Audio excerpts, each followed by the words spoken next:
펼치자마자 이사야는 우리 성경 가운데서 선지서의 첫 번째 책으로 나오죠. 선지서를 펼치자마자 요즘 애들이 이야기하는 꼰대같이 하나님께서 그 백성들을 향하여 호통치며 나무라며 그렇게 저주를 퍼붓습니다. 너희 소돔의 관원들아, 10절에 보니까 너희 고모라의 백성들아, 하나님의 백성들을 갖다가 소돔의 백성, 소돔의 관원, 고모라의 백성 그렇게 표현을 하면서 저주를 퍼붓고 있습니다. 왜 이렇게 하나님이 성경 펼치자마자 이렇게 호통을 치면서 그렇게 저주를 퍼붓는가? 여러분 이사야서를 읽어보면은 이사야서에 두려워 말라 내가 너희와 함께하리라. 놀라지 말라 내가 너희와 함께한다. 그런 위로의 말씀, 꺼져가는 등불을 끄지 아니하시고 상한 갈대도 꺾지 아니하시는 하나님. 단편적으로 이사야서에 우리가 아주 좋아하는 말씀들이 흩어져 있지만은 그러나 이사야에서 왜 갑자기 하나님께서 이렇게 호통을 치며 악담을 하며 저주를 퍼부시는가? 그러다 돌아서면은 또 칭찬을 합니다. 2장 한번 볼까요? 2장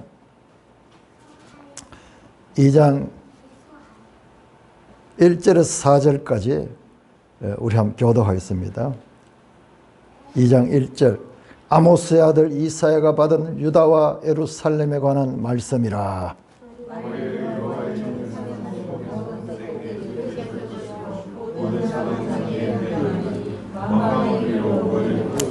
많은 백성이 가며 이르기를 오라 우리가 여호와의 산에 오르며 야곱의 하나님의 전에 이르자. 그가 그의 길을 우리에게 가르칠 것이라. 우리가 그 길로 행하리라 하리니 이는 율법이 시온에서부터 나올 것이요 여호와의 말씀이 예루살렘에서부터 나올 것임이라. 무리가 그들의 칼을 쳐서 보석을 만들고 그들의 창을 쳐서 낫을 만들 것이며 이 나라와 전하가 다시는 칼을 들고 서로 치지 아니하며 다시는 전쟁을 연습하지 아니하며 화를 내고 저주를 하고 막 징계를 한다고 그렇게 엄포를 놨다가 2장에 돌아가면은 다시 예루살렘이 복이 될 것이고 이와 같은 이스라엘이 높아질 것을 말씀하는 이런 식으로 하나님의 심판 또는 하나님의 회복, 구원의 메시지가 번갈아 가면서 이사야서에 나타나기 시작합니다. 제가 솔직하게 제 첫 경험에서는 제가 연단을 받으면서 이 소선지서를 읽으면서요. 소선지서 어렵잖아요. 짤막짤막하지만은 이게 도대체 무슨 내용인지 알 수 없거든요. 그런데 그게 막 깨달아지는 거예요. 뜻은 모르겠어.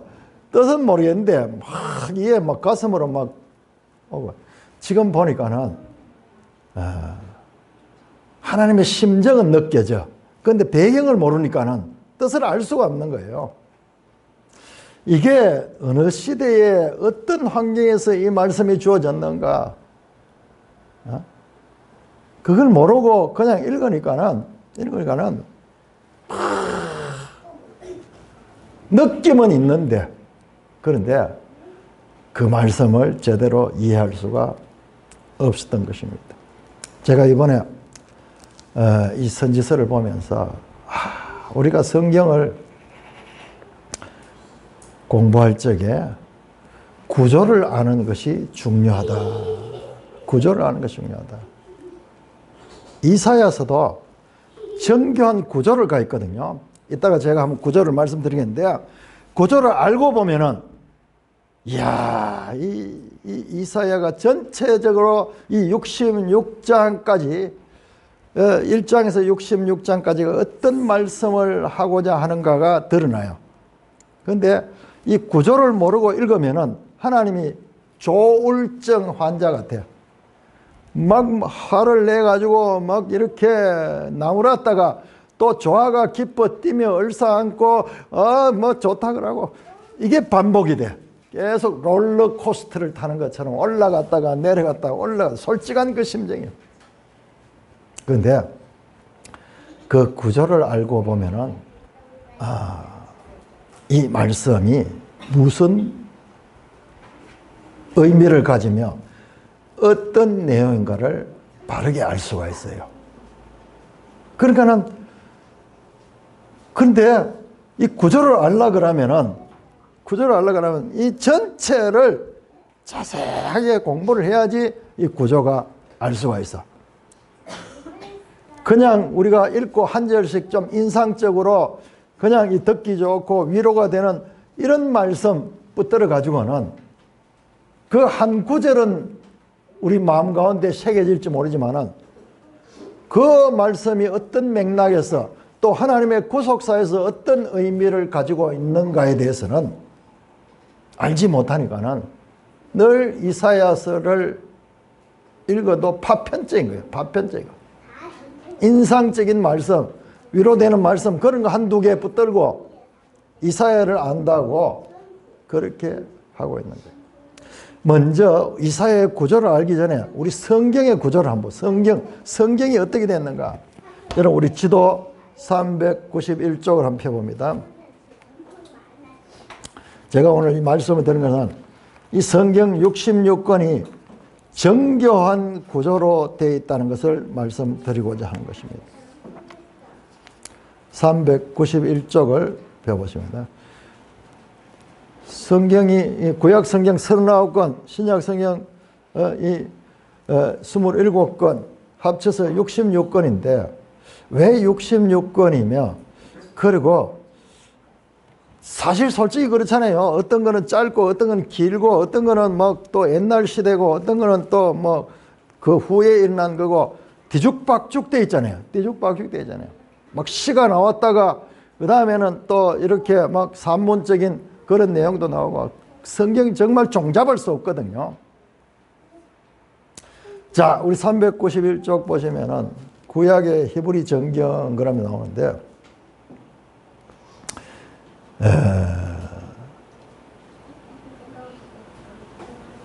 히브리인들은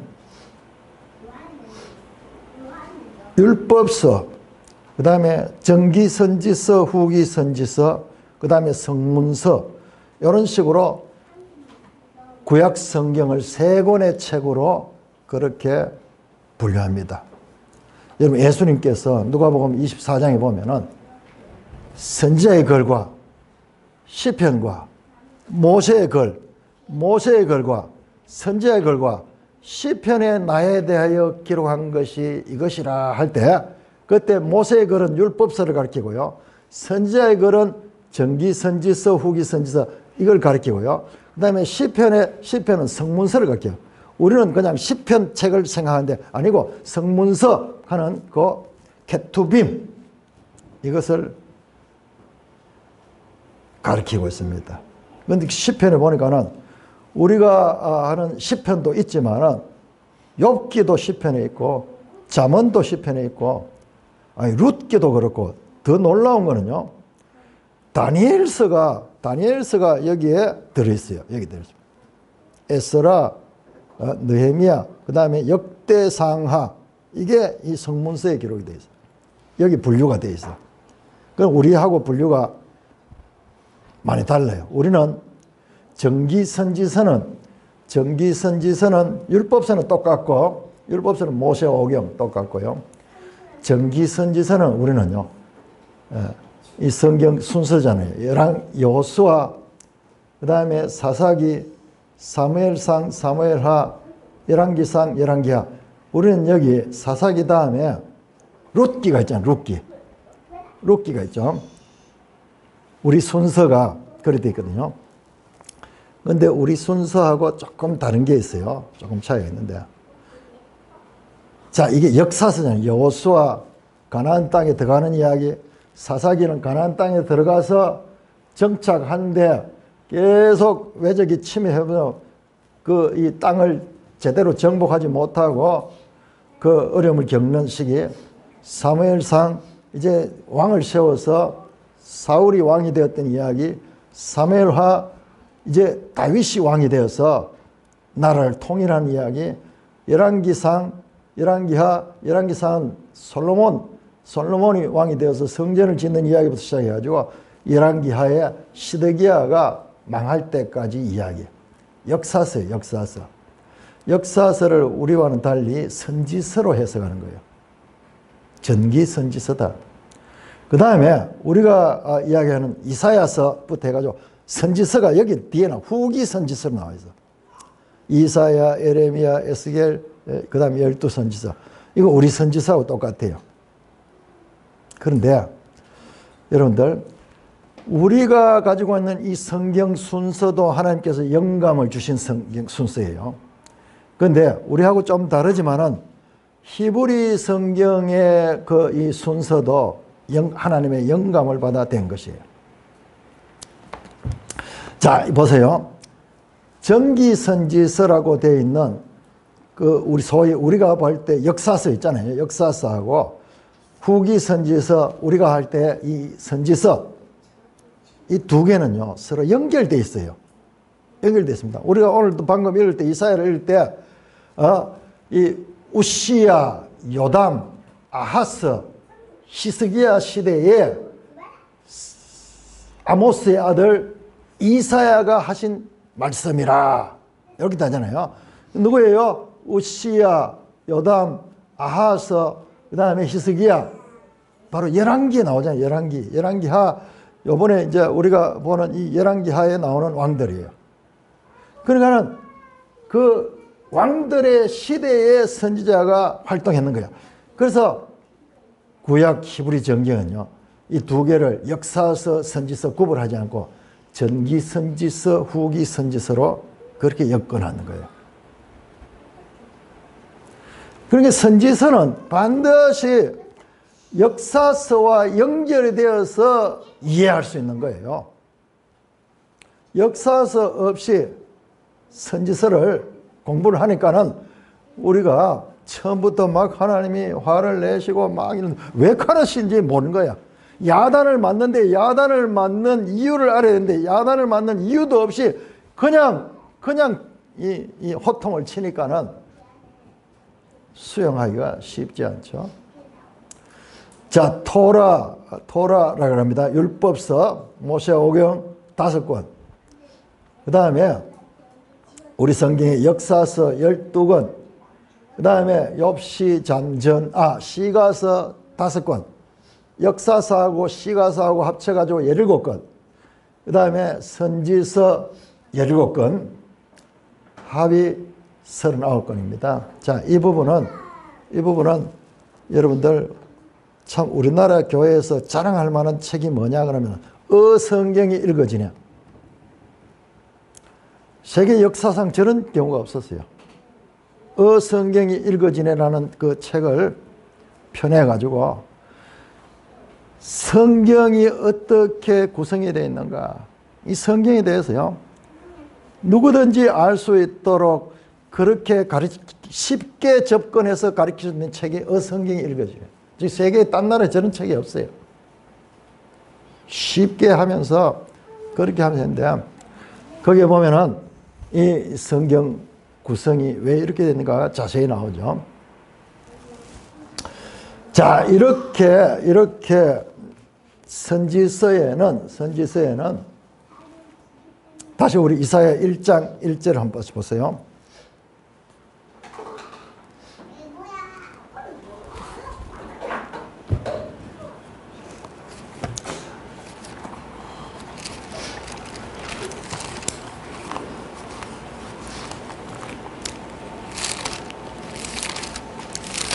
이사야 1장 1절 같이 읽습니다. 시작. 유다 왕 우시야와 요담과 아하스와 히스기야 시대에 아모스의 아들 이사야가 유다와 예루살렘에 관하여 본 계시라. 자, 여러분 미가서 한번 찾아보세요. 미가서 소선지서 가운데 미가서 1장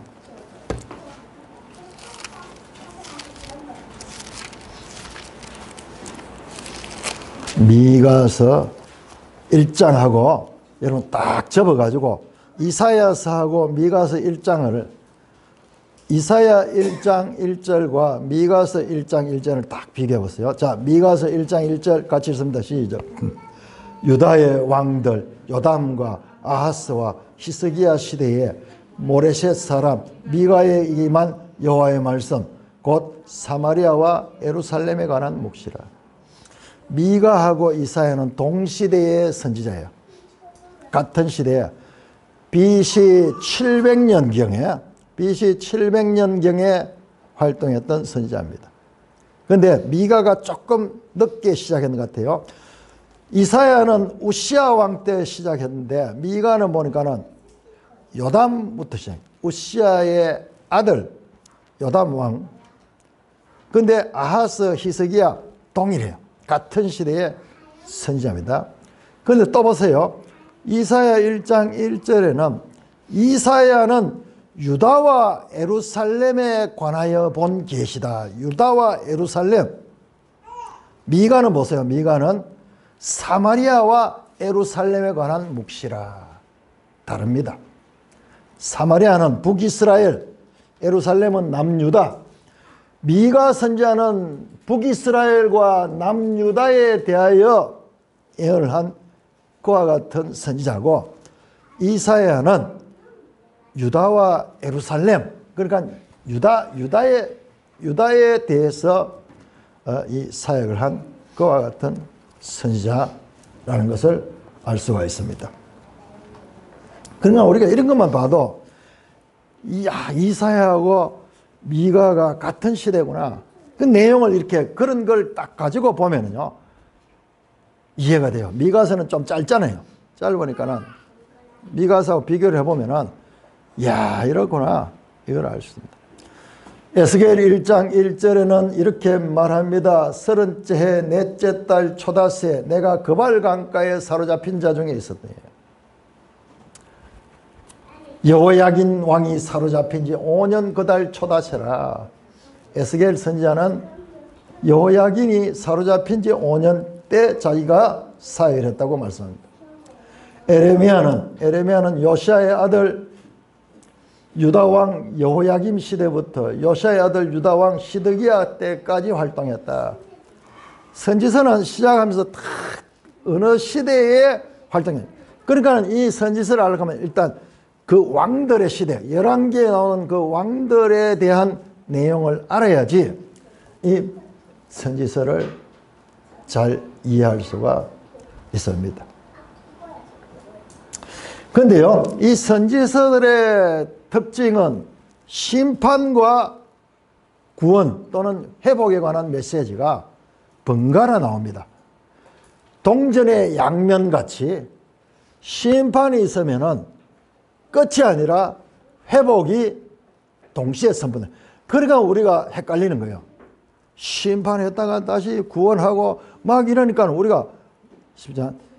그러니까는 심판은 구원의 전제 조건이에요. 우리는 그냥 심판 없이 구원을 받으면 좋지만은 그러나 우리 인생이 그렇지 못해. 그래서 심판선언이 있고 회복에 대한 메시지가 연달아서 나타납니다. 그런데 이사야도 우리가 열자마자 막 하나님이 막 나무라면서 그 백성을 저주하는데 그 내용은요 전부 다 바로 모세의 법의 기준을 가지고 그렇게 심판을 선합니다. 무엇입니까? 바로 신명기 28장에 나왔던 하나님 말씀을 순종하면 복을 받고 불순종하면 저주를 받는 바로 그 근거에 의해서, 율법의 근거에 그 율법을 불순종했기 때문에 심판선언이 나타납니다. 그냥 마구 하나님 기분 나는 대로 하는 것이 아니라 먼저 준 모세의 법을 기준해서 그 법에 순종했냐 아니냐, 거기에 따라서 이와 같이 말씀을 선포하고 있는 것입니다. 그러니까는 모든 선지자 기초에는 바로 모세의 법이 깔려 있습니다. 그래서 우리가 앞에서 봤듯이 모세오경이 모든 성경의 기초의 기초, 이 기초 위에 그 다음에 역사서, 그 다음에 선지서가 양대 기둥처럼 그렇게 성경의 집을 구성하고 있는 것입니다. 그러므로 선지서에 나오는 하나님의 이 저주의 말씀들, 심판에 관한 선언들이 나오면은, 이게 바로 모세의 법을 불순종한 그 결과라는 것을 우리가 늘 알아야 돼요. 그러면은 이 성경이 일관된데, 그렇지 않고 하나님 무엇 때문에 저렇게 역정을 내시나, 잔소리를 들어도 왜 내가 이런 잔소리를 듣는가를 모르면은 그게 아무런 효과가 없는 거죠. 영상 한번 띄워주시기 바랍니다. 우리가 어떻게 성경을 읽어왔는가, 요 전에 동영상 있습니다.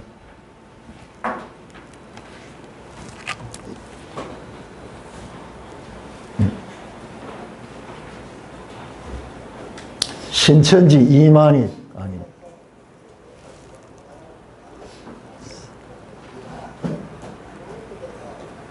으로부터 약 2600년 전에 이만희 씨의 주장을 직접 한번 들어보도록 하겠습니다. 어디에서 흘러서 추수 때까지 왔는가를 한번 살펴보도록 하겠습니다. 하나님께서 기독으로부터 약 2600년 전입니다. 누구에게 나타나면 하면 예레미야 선지에게 나타났습니다. 나타나서 세 가지로 말했어요.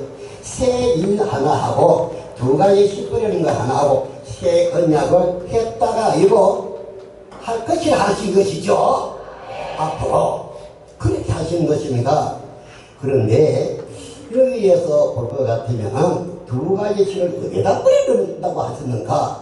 이스라엘 집 유다 집에 뿌린다는 것이죠. 그 두 가지 씨는 어떤 씨냐? 사람의 씨하고 짐승의 씨라고 그랬죠. 그럼 그것은 뿌리겠다는 약속의 예언이지 그때 뿌리는 것은 아니었더라 이 말입니다. 그때로부터 약 600년이 지나서 하나님이 예수님에게 오신 것이죠. 예레미야에게 약속한 그것을 예수님이 와서 이루고자 한 것 아닙니까? 하나님이 말씀하신 이 신앙 두 가지가 있는데, 영의 시가 두 가지가 있는데 육의 시를 말하는 것이 아닙니다. 하나님이 말씀하신 건 육의 시를 말하는 것이 아니고 영의 시를 말하는 것인데, 영은 몇 가지가 있다고 봐야 되느냐? 두 가지가 있다고 봐야 되겠죠? 크게 말해서 하나님의 소속의 영이 있고 마귀 소속의 영이 있는 것이죠. 있는 것입니다.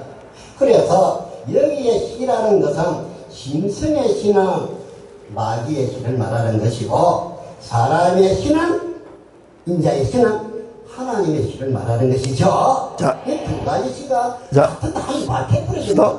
예.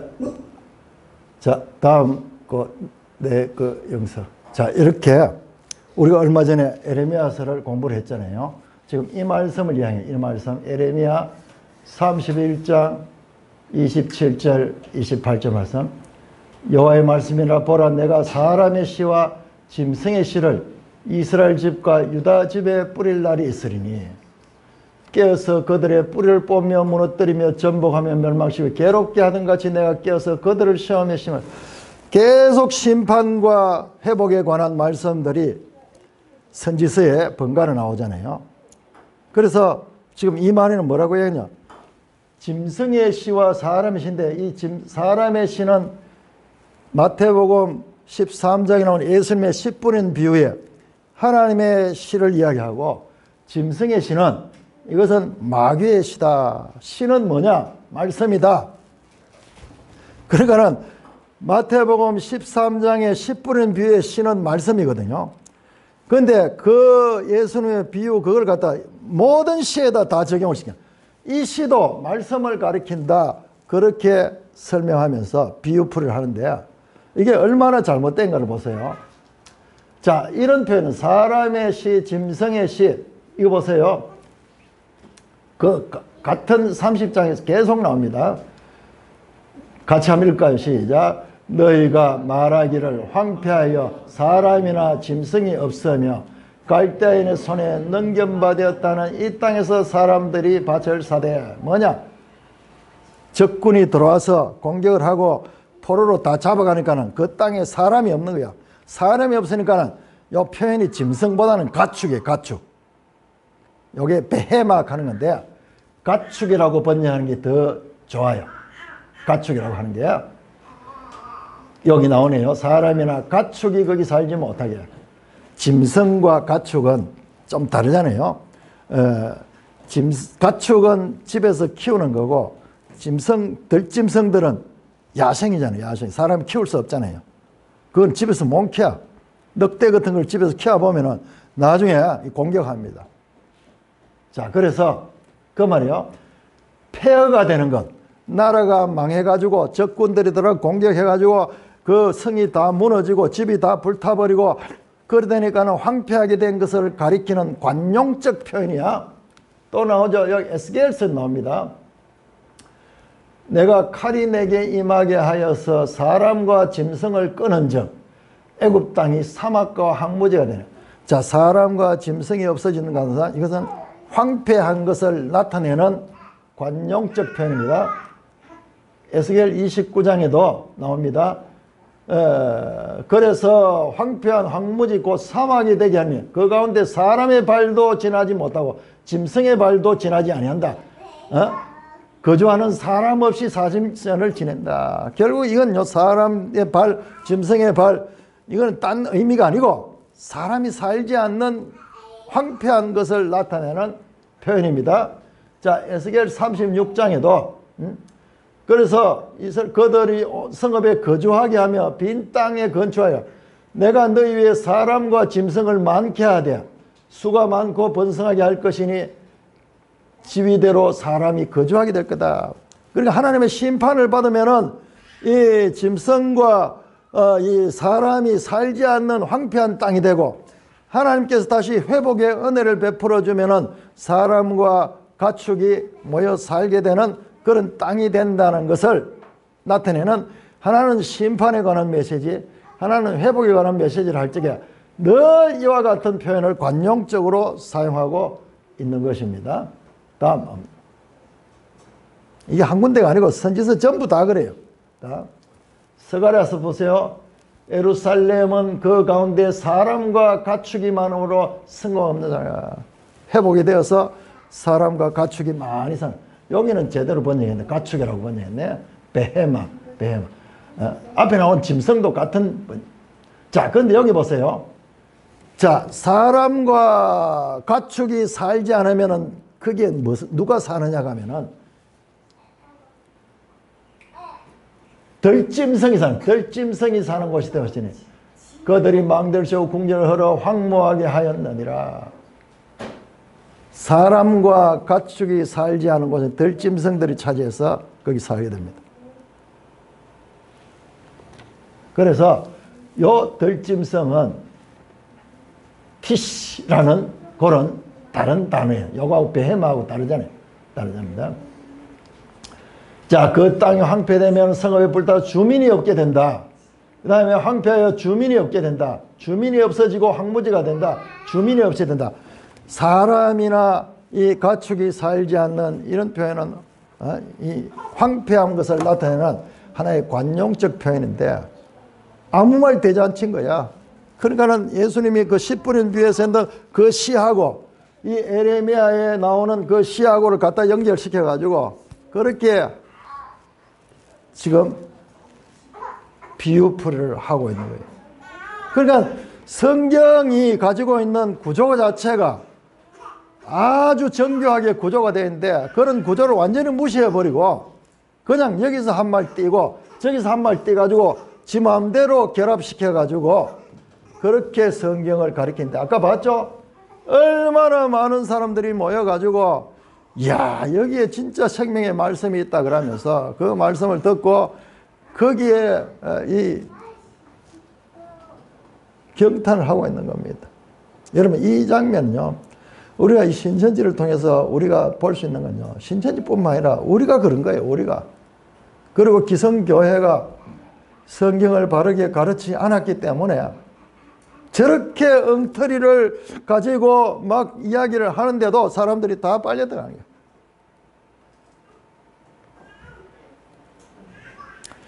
지금 돌이켜 생각해 보면 우리가 기성교회 안에서도 얼마나 그런 일들이 많았는지 여러분 성경을 나중에 알게 되면요 야 정말 우리가 성경을 제대로 읽지를 못했구나 것을 알게 됩니다.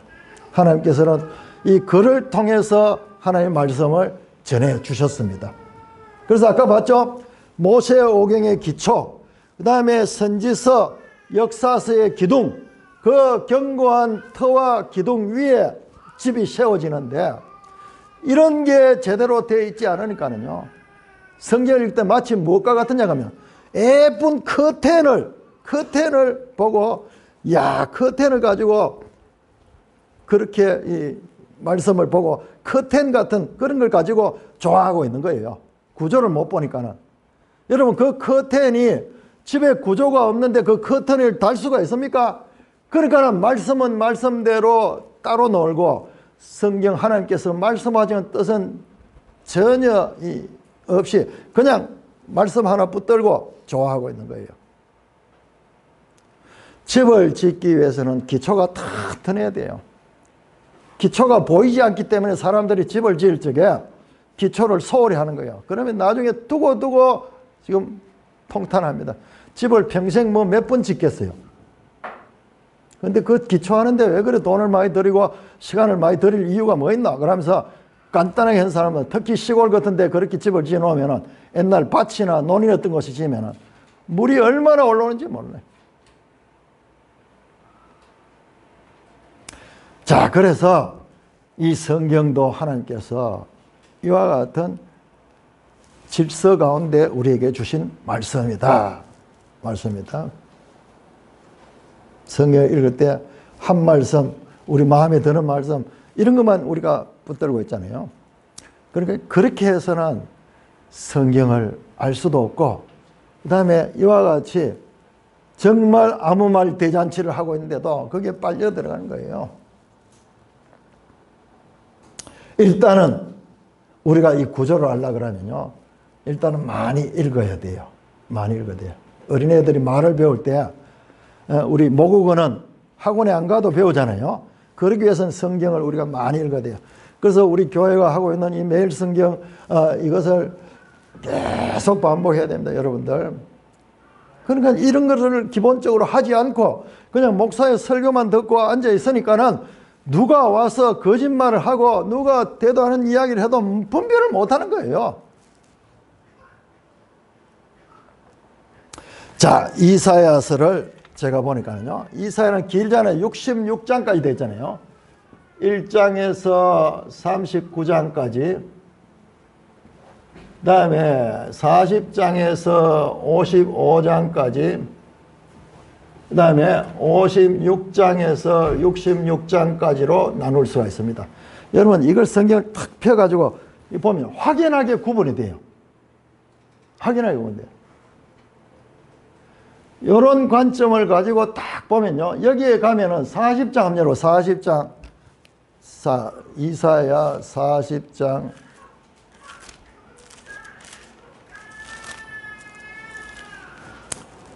1절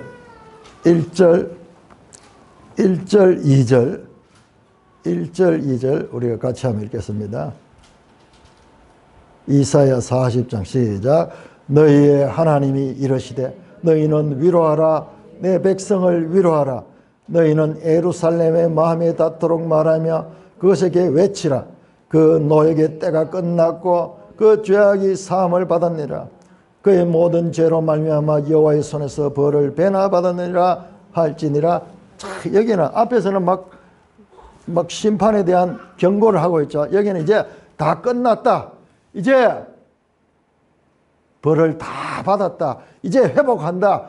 이제 그 백성을 위로한다. 그 말씀이 선포되고 있는 거예요.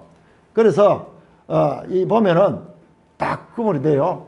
구분이 되면서 그 다음에 56장에서 66장은요. 여기는 또 완전 계시록 새하늘 새 땅도 나오고 막 새 그 성도 나오고 그런 여기는 그러니까 여기는 배경이 아수르고 여기는 배경이 바벨론 여기는 종말로 여러분 이 본문을 쭉 읽다 보면은 이 배경은 그냥 사실적인 이야기가 쭉 나옵니다. 그 다음에 여기는 가면은 미래에 관한 이야기야. 미래에 관한 이야기인데 바벨론에서 이 회복되는 그 이야기 나오고 여기 가면 완전히 또 달라요. 여기는 구체적인 나라가 안 나와요. 구체적인 나라가 안 나오고 새하늘 새 땅이라는 단어가 우리 계시록에 나오잖아요. 그게 2번이나 나와요.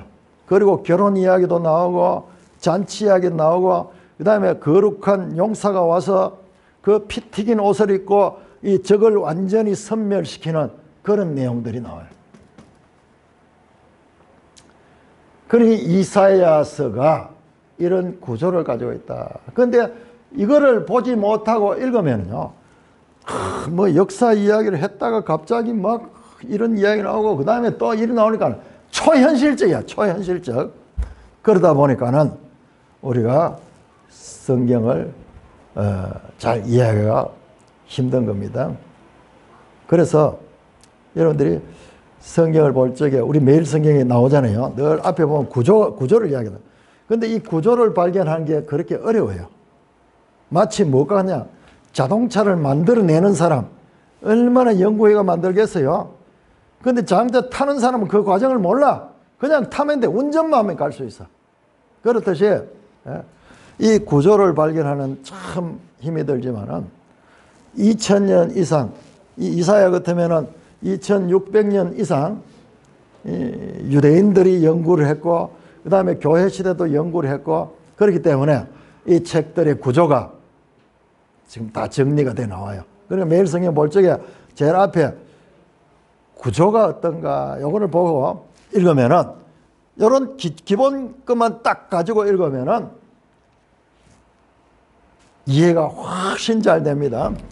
자, 여기에는 주로 누가 나오느냐 그러면 여기에는 왕들 이야기, 왕들 이야기고 여기에는 여러분 여기에는 놀랍게도 종이 나와요. 종. 그 다음에 여기에는 종들이 나와요. 종들. 핵심 구원의 이 장들 가운데 핵심 구원에 대행을 하는 사람들이 누구냐면 이 왕들이고 그래서 여기에는 그 당시의 역사 이야기가 나옵니다. 그 다음에 여기에는요 종이 나와요. 종. 이 종 가운데 여기에서 유명한 게 44장 45장에 고레스도 여기 나오죠. 고레스도 종이에요. 고레스도 나의 종 고레스. 그러나 우리 오늘 교독할 때 읽었던 53장에 나오는 종은 예수님. 그러니까 여기 이스라엘도 나오고요. 종의 발전적 궁극적 목표는 예수님이고 그 다음에 그 종이 이 고레스는 예수님의 구원 역할의 하나의 모델 같은 그런 역할을 하는 거예요. 이런 기본적인 것을 알고 읽으면은 어렵지 않아요. 어렵지 않은데 그걸 놓쳐버리면은 정말 읽어도 이해하기 힘들어요. 그 다음에 여기는 이 종들은 교회예요. 교회. 그러니까 여기는 이 예수님의 초림부터 재림까지의 이야기가. 그러니까는 당대의 예언이고 요거는 한 이로부터 한 100년 후에요. 100년 후에 가까운 미래. 그다음에 여기는 먼 미래. 그러면서도 이 구조에서 나오듯이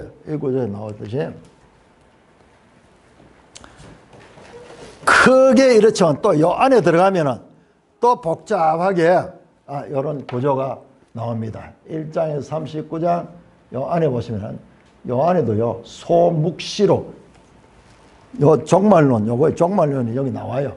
여기 나오고 이 안에도 예수님에 대한 예언들이 나옵니다.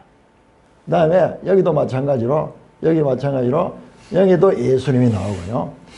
여기에도 예수님에 대한 내용이 나옵니다. 자, 여기까지는 우리가 다 알기 어렵고요. 일단 큰 구조.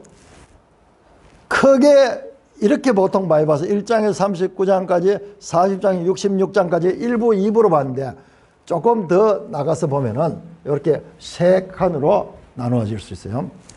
자, 이렇게 해서 보면은 이사야가 말씀하는 게 무엇인가 궁극적으로는요 이 인간 왕들로서는 할 수 없고요 참으로 다윗의 후손으로 왕이 오는데 그분이 예수 그리스도야. 그래서 마태복음 1장에 아브라함과 다윗의 후손 예수 그리스도의 세계라가 딱 그렇게 나와요.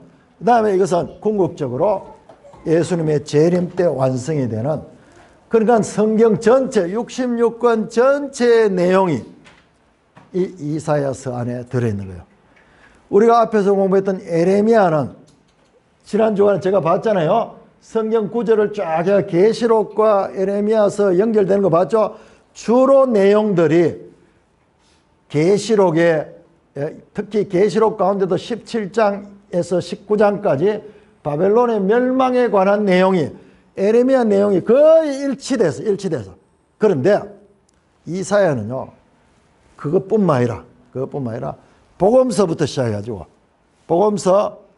여러분 복음서에 이 이사야서를 많이 인용됩니다. 처녀가 잉태하여 아들을 낳으니 그걸 임마누엘 하라. 그 다음에 그 이새의 가지에서 한 삭이 나오고 그는 이 평강의 왕이라. 이런 예언들이 복음서에 다 인용이 돼요. 복음서. 그 다음에 바울 서신에도 인용이 되고 있고, 이사야서는 신약 성경 전체에 골고루 퍼져 있어요.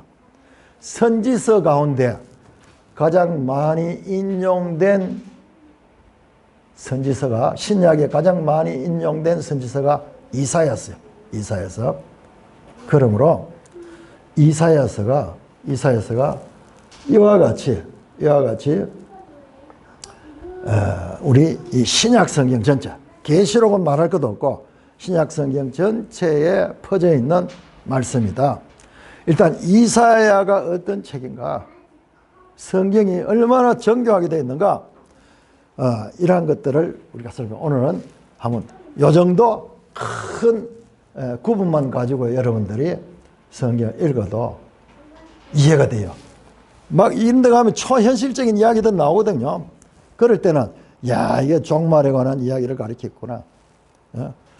그런데 여기에는 사실적인 그때 당시에 왕들 시대에 일어났던 사건들 뭐 이런 게 나오거든요. 이거는 1차적으로 당대에 대한 예언이구나. 자, 이것은 미래에 대한 가까운 미래, 먼 미래. 자, 이런 구조를 정교하게 가지고 있다 하는 이거 하나만 알아도 여러분 이사야가 새롭게 읽혀지게 될 것입니다. 사랑하는 형제, 자매 여러분들, 제가 공부를 해보니까요, 성경 전부 다가 그래요. 어느 한 책도 그냥 서있죠. 이런 정교한 구조를 가지고 있는데 이 구조를 우리가 발견하기가 어려워서 그렇지, 이것을 알고 보면은, 그러니까 우리가 성경은요, 선생님의 도움을 받아야 돼요. 성경은 그냥 읽는다고 되는 게 아니에요. 그냥 아무 때나 읽으니까는 이단들이 와서 판을 치고 있는 거예요. 하나님께서는 교회를 세우시고 교회 안에 교사를 세웠어요. 교사. 목사가 교사예요. 교사. 교사가 하는 일이 뭐냐? 말씀을 전문적으로 연구를 해가지고 이것을 바르게 가르쳐야 됩니다. 그냥 말씀을 가르치는데 인상적인 말씀, 위로되는 말씀 한두 구절 뽑아가지고 성도들을 위로해주는 그런 식으로 설교하면 평생 가도 성도들은 성경을 몰라요. 성경을 몰라요. 성도들이 좀 지루하게 생각할지라도 완전히 그들의 생각을 바꿔줘야 돼요. 바꾸고 이 구조를 가르치고 이 구조를 통해서 성경을 볼 적에 하나님의 구속사에 그와 같은 계획이 우리에게 일깨워질 수가 있습니다. 성경 66권은 정교한 그와 같은 유기적인 관계를 가진 책이다. 이 놀라운 하나님의 말씀을 그냥 인상적으로 또는 파편적으로 자기 생각대로 판단하고 그렇게 하는 것은요, 정말 하나님의 말씀을 소홀히 대하는 태도입니다. 이 위대한 하나님의 말씀을 대하는 바른 자세를 지금이라도 깨닫게 하시고, 제가 이 기초를 가지고 언제가 될지 모르지만 요한계시록을 설교할 적에 이 기초가 되어 있으면 결코 어렵지 않을 것이라는 것을 제가 장담을 하면서 오늘 말씀을 마칩니다. 오 하나님 아버지, 은혜를 감사합니다.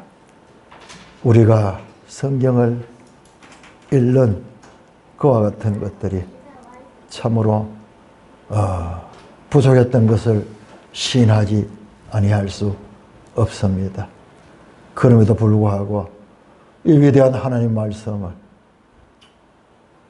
지금이라도 바른 자세로 읽어야 될 것을 깨우쳐 주시니 감사를 드립니다.